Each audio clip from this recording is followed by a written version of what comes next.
Hello बच्चों, बाल मंदिर के इस YouTube चैनल में आपका स्वागत है। बच्चों, आज हम प्रकाश के एक नए फिनोमिना की बात करेंगे, प्रकाश का ध्रुवण, पोलराइजेशन ऑफ लाइट। और ये लास्ट टॉपिक है इस लेक्चर का। मैंने देखो बच्चों, हाइगेन का हमने तरंग सिद्धांत पढ़ा अच्छे से, उसका व्यतिकरण पूरा अच्छे से पढ़ा, विवर्तन पूरा हम लोगों ने किया और कंप्लीट ये बड़े बड़े टॉपिक थे सारे किए। लास्ट टॉपिक है प्रकाश का ध्रुवण। बच्चों, ये तो ध्यान रखना कि ध्रुवण केवल किसके लिए होता है, जब प्रकाश तरंग के रूप में गति करेगा। इसको प्रकाश के तरंग सिद्धांत के आधार पर समझाया जा सकता है। अगर प्रकाश कण के रूप में होगा, कण सिद्धांत ध्रुवण की व्याख्या नहीं कर सकता है। पहली बात ध्यान है। बच्चों देखो, मैं आपको बताता हूँ कि जैसे मैं आपको बताऊं, सबसे पहले हमने एक बात पढ़ी थी। हमारा एक साइंटिस्ट था हाइगेन। कौन सा साइंटिस्ट था? हाइगेन। बच्चों, हाइगेन ने क्या किया था बच्चों, आपको पता है? हाइगेन ने एक थ्योरी दी थी, हाइगेन का तरंग सिद्धांत। क्या दिया था बच्चों? तरंग सिद्धांत, वेव थ्योरी दी थी सबसे पहले हाइगेन ने। ध्यान रखना। तो बच्चों, ये सबसे पहले हाइगेन ने बताई थी। और हाइगेन ने क्या बताया थी? प्रकाश क्या होती है? तरंगे होती है। क्या होती है बच्चों? तरंगे होती है। इसमें उसने क्या बताया बच्चों, आपको पता होना चाहिए। हाइगेन ने बताया कि प्रकाश तरंगे कैसी होती है? यांत्रिक तरंगे। बच्चों, मैं एक बार रिवाइज स्टार्टिंग वाली बात कर रहा हूँ, बता देता। कैसी तरंगे? यांत्रिक तरंगे। क्या किसकी आवश्यकता होती है? माध्यम की आवश्यकता होती है बच्चों। गति करने के लिए किसकी आवश्यकता होती है बच्चों? माध्यम की आवश्यकता होती है। और बच्चों, दूसरी बात इसने क्या बताई थी? इनकी प्रकृति बच्चों कैसी होती है? इनकी प्रकृति अनुदैर्ध्य, ये बात भी बताई थी, अनुदैर्ध्य प्रकृति की। बच्चों, मैंने आपको 11th क्लास में आप लोगों ने पढ़ चुके हो। उसमें क्या होता है? दो प्रकार की तरंगे होती है, एक होती है अनुप्रस्थ और एक होती है अनुदैर्ध्य। अनुदैर्ध्य में क्या होते हैं? ये तरंग संचरण की दिशा है। तो माध्यम के कण अगर तरंग संचरण की दिशा में गति करेंगे ऐसे, तो तरंगे कैसी होती है? अनुदैर्ध्य। और माध्यम के कण तरंग संचरण की दिशा के लंबवत कंपन करेंगे तो तरंगे कैसी होती है? अनुप्रस्थ तरंगे होती है बच्चों। ये दोनों ही बातें गलत हो गई। ये दोनों ही बातें क्या होगी? गलत हो गई। हम जब बात करते हैं वास्तव में तरंगे कैसी होती है, प्रकाश तरंगे, ध्यान रखना, प्रकाश तरंगे कैसी होती है बच्चों? एक तो होती है विद्युत चुंबकीय तरंगे। कैसी होती है? विद्युत चुंबकीय तरंगे, जिसको बोलते हैं इलेक्ट्रोमैग्नेटिक वेव्स, EMW। और दूसरा बच्चों, इनकी प्रकृति होती है अनुप्रस्थ। ध्यान रखना, ये दो बातें ध्यान रखनी। हाइगेन ने तरंग सिद्धांत तक तो सही बताया, पर ये दोनों बातें अब जब वर्तमान में बात करते हैं, दोनों बातें गलत हो गई। तो बच्चों, हमें जो ध्यान रखना है वो क्या ध्यान रखना है? हम जो बात करेंगे वो क्या बात करेंगे? हमें ये पता होना चाहिए कि प्रकाश तरंगे कैसी तरंगे होती है बच्चों? प्रकाश तरंगे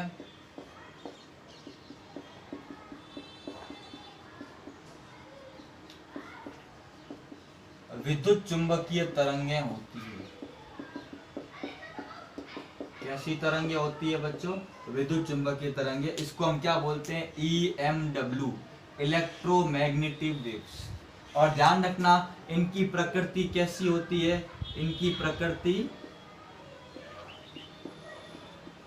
प्रकृति कैसी होती है बच्चों? अनुप्रस्थ होती है। कैसी होती है बच्चों? अनुप्रस्थ, लॉन्गिट्यूडनल बोलते हैं इसको, सॉरी ट्रांसवर्स, ये ठीक है ना। तो ये बच्चों ध्यान रखना। इसको समझाऊं तो ध्यान रखना, जैसे मान लो ये तरंग संचरण की दिशा,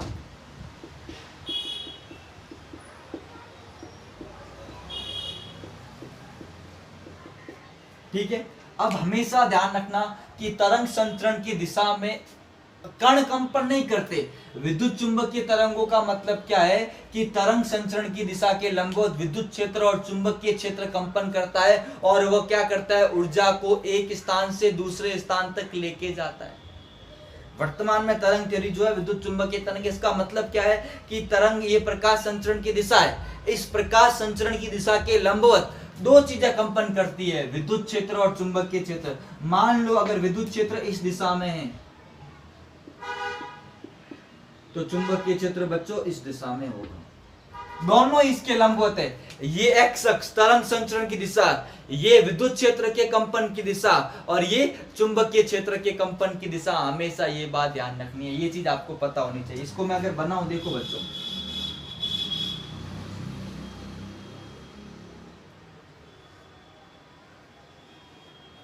ठीक है बच्चों, थोड़ा सा इसको लंबा कर देता हूं।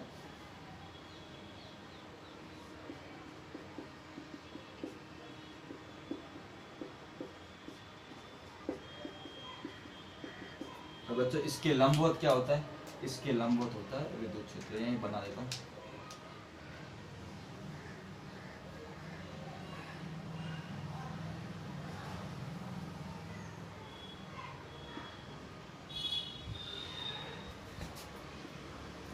अब देखो, अगर ये हमारे पास क्या है, चुंबकीय क्षेत्र, तो इसके लंबवत क्या होगा, विद्युत क्षेत्र। सॉरी, विद्युत क्षेत्र और चुंबकीय क्षेत्र दोनों एक दूसरे के बच्चों क्या होते हैं, लंबवत कंपन करते हैं। बच्चों ये बात ध्यान रखनी है। इस तरह से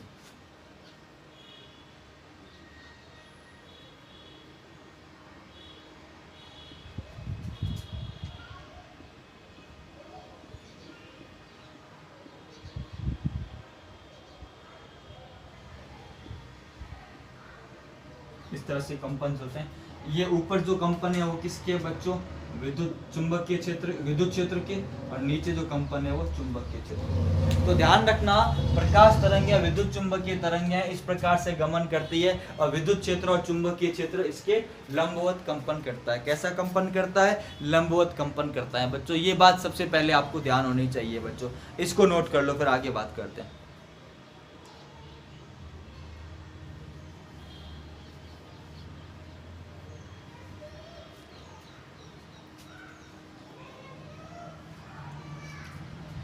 ठीक है बच्चों, अब हम थोड़ा सा बात करते हैं, अपने टॉपिक पे आते हैं। अध्रुवित और ध्रुवित, दो प्रकार का प्रकाश होता है। तो ध्रुवण में सबसे पहले बच्चों हम लोग बात करेंगे अध्रुवित प्रकाश। कैसे प्रकाश की बात करेंगे बच्चों, अध्रुवित प्रकाश की बात करेंगे। तो सबसे पहला टॉपिक, मतलब इसमें हम बात करेंगे अध्रुवित प्रकाश। इसको बोलते हैं अनपोलराइज्ड लाइट। क्या बोलते हैं इसको, अनपोलराइज्ड लाइट, अध्रुवित प्रकाश। बच्चों क्या लिखेंगे, ऐसा प्रकाश जिसमें विद्युत क्षेत्र सदिश के कंपन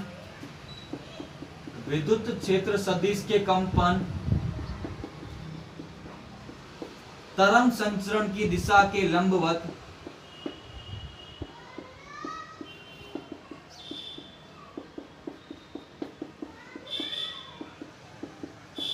सभी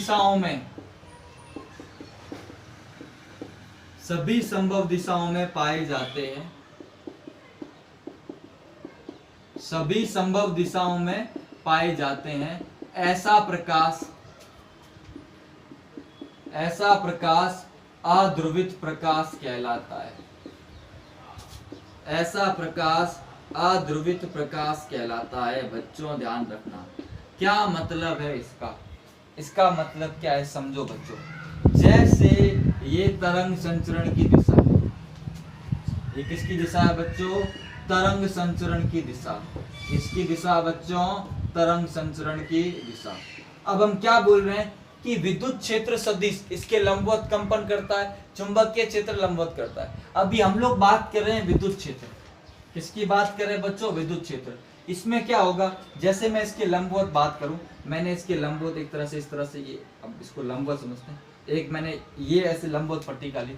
अब हम क्या देख रहे हैं, हम देखते हैं कि ये मान लो इस पॉइंट की बात करें तो हम देखते हैं कि विद्युत क्षेत्र के जो कंपन हो रहे हैं वो इसके लंबवत सभी संभव दिशाओं में हो रहे हैं बच्चों, एक खाली इसी दिशा में। अब देखो ये तरंग जा रही है, विद्युत क्षेत्र के कंपन इस दिशा में भी है, इस दिशा में भी है, इस दिशा में भी है, सब दिशाओं में, सभी संभव दिशाओं में विद्युत क्षेत्र कंपित कर रहा है। यही इसी को कहते हैं अध्रुवित। अध्रुवित का मतलब कोई फिक्स नहीं है, ध्रुव का मतलब क्या है, उत्तर दक्षिण एक दिशा। यहाँ पे अध्रुवित, ये तरंग संचित हो रही है, इसके संभव सभी दिशाओं में, इस तरह से सभी दिशाओं में क्या हो रहे हैं, कंपन हो रहे हैं। हर एक दिशा में विद्युत क्षेत्र सदिश के कंपन हो रहे हैं, ऐसा प्रकाश बच्चों क्या कहलाता है? ऐसा प्रकाश अध्रुवित प्रकाश कहलाता है। क्या कहलाता है बच्चों? अध्रुवित। इसको कभी कभी बच्चों हम लोग इस तरह से भी दर्शाते हैं। एक और दर्शाने का तरीका बच्चों,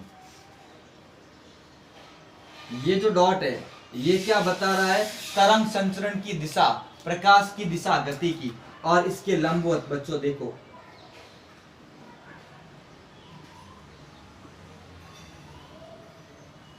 तो यहाँ पे ध्यान रखना, इस केस में तरंग संचरण की दिशा तल के क्या है? इसमें क्या लिखेंगे? तरंग संचरण की दिशा,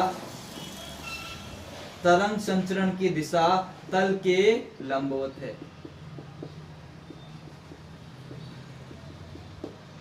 तल के क्या है बच्चों? लंबवत है। ध्यान रखना, तरंग संचरण की दिशा बच्चों तल के लंबवत है। बच्चों ये चीज दिख नहीं रही, शायद नीचे वाली दिख रही है अच्छे से, इसको मैं यहाँ लिख लेता हूँ। तरंग संचरण की दिशा तल के बच्चों लंबवत है। इस डायग्राम की बात कर रहा हूँ बच्चों,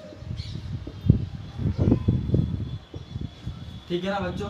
तो ये जो चीज है ये ध्यान रखना, ये इसके लिए लिखा है मैंने। इस तरह से भी इसको दर्शाते हैं। तो ऐसा प्रकाश बच्चों क्या कहलाता है? ऐसा प्रकाश बच्चों अध्रुवित प्रकाश कहलाता है। क्या कहलाता है? अध्रुवित प्रकाश कहलाता है। इसको दर्शाने का एक और तरीका है बच्चों, इसको मैं ना, इसको एक बार नोट कर लो, फिर मैं एक तरीका और बताता हूँ बच्चों। मैं यहाँ दर्शा देता हूँ तरीका, इसको दर्शाने का एक और तरीका मैं दर्शा देता हूँ। इस चीज को मिटा के मैं यही दर्शा देता हूँ बच्चों। देखो ध्यान रखना, ये तरंग संचरण की दिशा,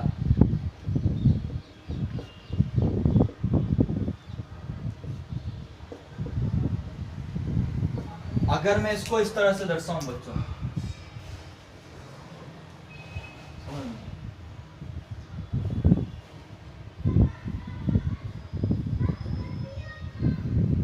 अब इसमें क्या है? ये तो तरंग संचरण की दिशा है, ऐसे कंपन भी हो रहे हैं, और बिंदु क्या बता रहा है? ऐसे कंपन भी हो रहे हैं। ये डॉट क्या बता रहा है? कंपन ऐसे भी हो रहे हैं, और ये तीर बता रहा है ऊपर नीचे, मतलब तरंग संचरण की दिशा के लंबवत सब दिशाओं में हो रहे हैं। इस तरह से भी हम दर्शाते हैं। ये प्रकाश बच्चों कैसा है? ये भी बच्चों कैसा है? अध्रुवित प्रकाश। कैसा प्रकाश है बच्चों?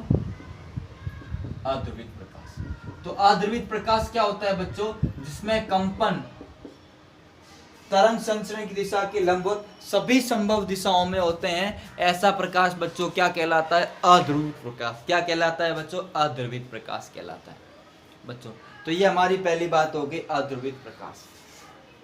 अब बच्चों हम लोग बात करते हैं ध्रुवित प्रकाश के बारे में। किसके बारे में बच्चों? ध्रुवित प्रकाश के बारे में हम लोग बात करते हैं।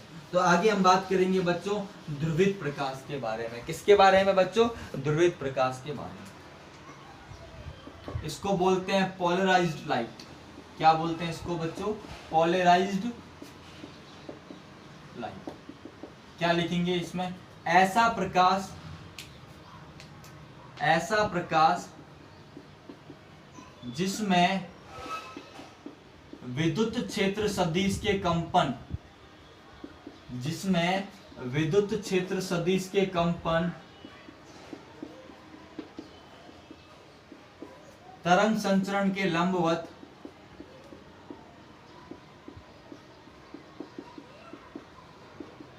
एक ही दिशा में हो, एक ही दिशा में हो। कैसा प्रकाश कहलाता है बच्चों? ध्रुवित प्रकाश कहलाता है। कैसा प्रकाश कहलाता है? ध्रुवित। यहाँ पे कंपन हमने एक फिक्स दिशा में क्या कर दिए बच्चों?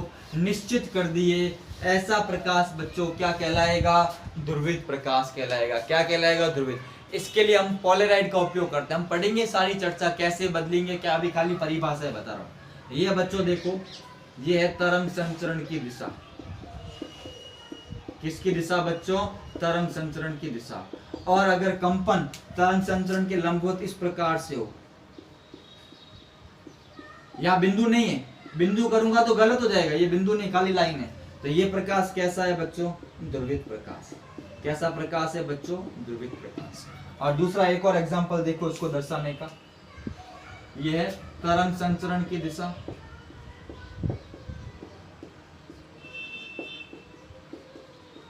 और अगर मैंने यहाँ पे डॉटेड कर दिया, लास्ट डायग्राम में डॉटेड दोनों थे, इसका मतलब क्या है कि कंपन क्या है, तल के लंबवत और तरंग जा रही है ऐसे। तो ये भी प्रकाश कैसा है बच्चों, ये प्रकाश भी कैसा है, ध्रुवित प्रकाश। तो बच्चों इस बात को ध्यान रखना, ध्रुवित प्रकाश और अध्रुवित प्रकाश इस तरह से हम समझते हैं। तो इसी से हमारा ध्रुवण आता है कि एक प्रकार का प्रकाश हमने क्या पढ़ा, ध्रुवित, एक हमने क्या पढ़ा, अध्रुवित। इसी को हम ध्रुवित कहते हैं कि किसी प्रक्रिया द्वारा अब हम इसको बात करते हैं ध्रुवण की, इसको एक बार नोट कर लो, फिर मैं ध्रुवण की बात करता हूं।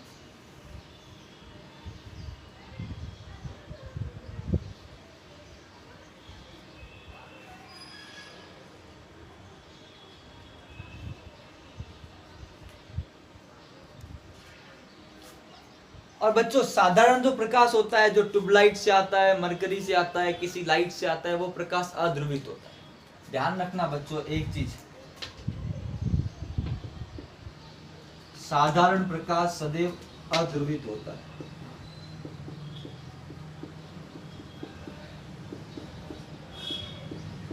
सदैव अध्रुवित होता है, उसे ध्रुवित करना पड़ता है बच्चों, उसे अलग अलग विधियों से हम लोग ध्रुवित करते हैं, जिसकी चर्चा हम लोग कर सकते हैं।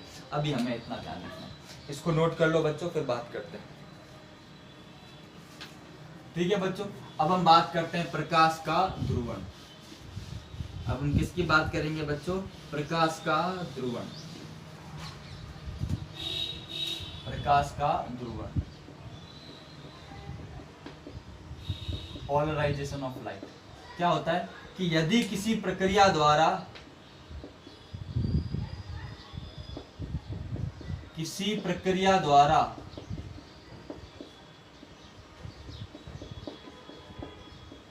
साधारण प्रकाश के विद्युत क्षेत्र सदिशों के कंपन, विद्युत क्षेत्र सदिशों के कंपन या विद्युत क्षेत्र सदिश के कंपन तरंग संचरण की दिशा के लंबवत